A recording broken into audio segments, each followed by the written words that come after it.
All right, we're here on 7/30/21, back reading about 10 minutes a day from the Anarchist Handbook, organized by Michael Malice. And we are beginning episode 64 today on page 248, reading from Morris and Linda Tannehill from The Market for Liberty, 1970.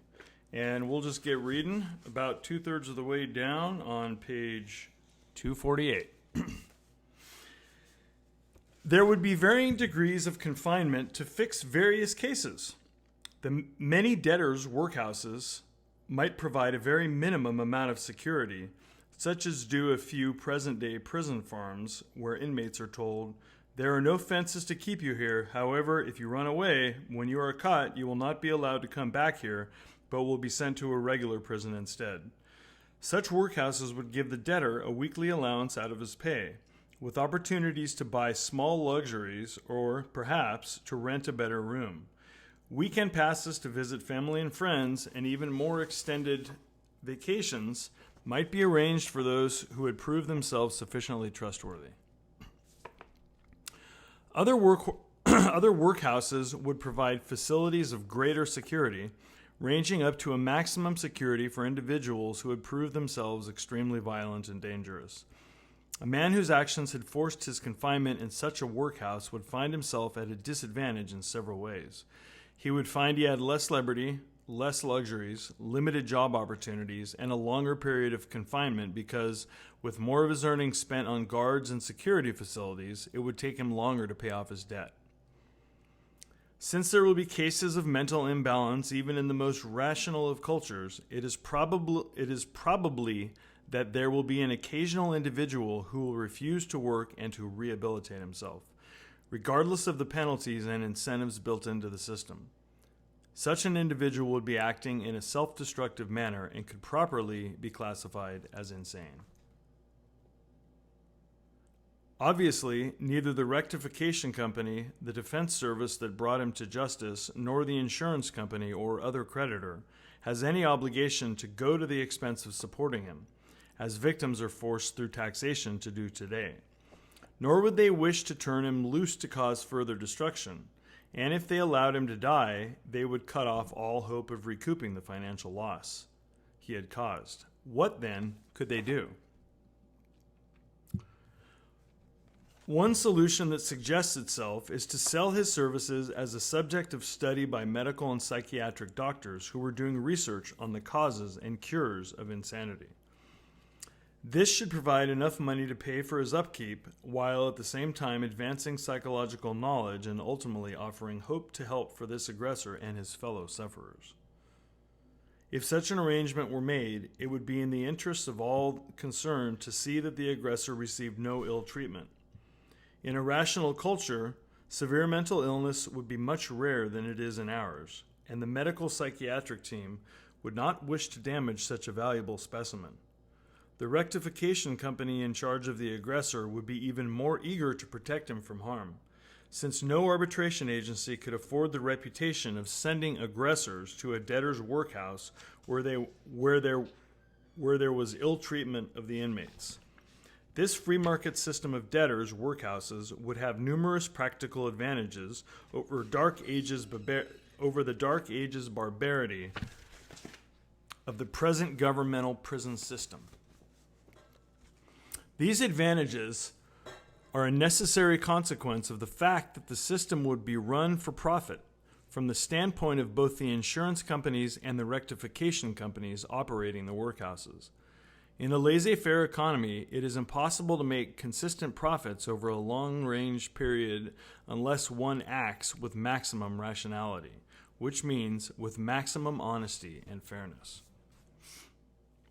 A practical example of this principle can be seen in the results of the insurance company's desire to recoup its losses quickly, because it would be in the insurance company's interest to have the aggressor's reparations installments as large as possible. It would have him confined to no greater degree than his own actions made necessary, since closer confinement means greater expense, which means less money left for reparations payments. Thus, it would be the aggressor himself who would determine, by his character and his past and present behavior, the amount of freedom he would lose while repaying his debt, and to a certain degree, the length of time it would take him to pay it. Furthermore, at any time during his confinement, should the aggressor debtor show himself to be a good enough risk, the insurance company would find it in their interest to gradually decrease his confinement, an excellent incentive to rational behavior. Because both the insurance companies and the rectification companies would want to run their business profitably, it would be in their interest to have debtors be as productive as possible. In an industrialized society, a laborer's productivity depends not on his muscles, but on his mind, his skills. So the debtor would be allowed to work in an area as close to the field of his aptitudes as possible, and encouraged to develop further productive skills by on-the-job training, night school courses, etc. All this would help prepare him for a productive and honest life once his debt was paid. Thus, the application of free market principles to the problem of aggression provides a built-in rehabilitation system. This is in sharp contrast to government-run prisons, which are little more than schools for crime, where young first offenders are caged with hardened criminals and there is no incentive or opportunity for rehabilitation.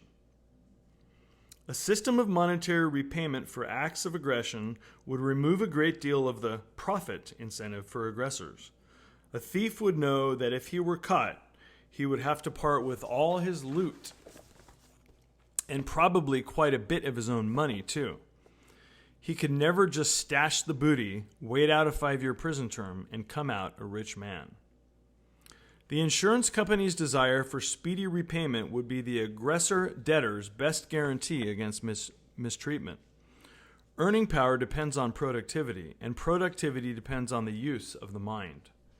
But a man who is physically mistreated or mentally abused will be unwilling and even unable to use his mind effectively. A mistreated man is good for little more than brute physical labor, a situation of prohibitively low productivity. Another strong guarantee of good treatment for the aggressor debtor is that, in a laissez-faire society, every man would be fully responsible for his own actions.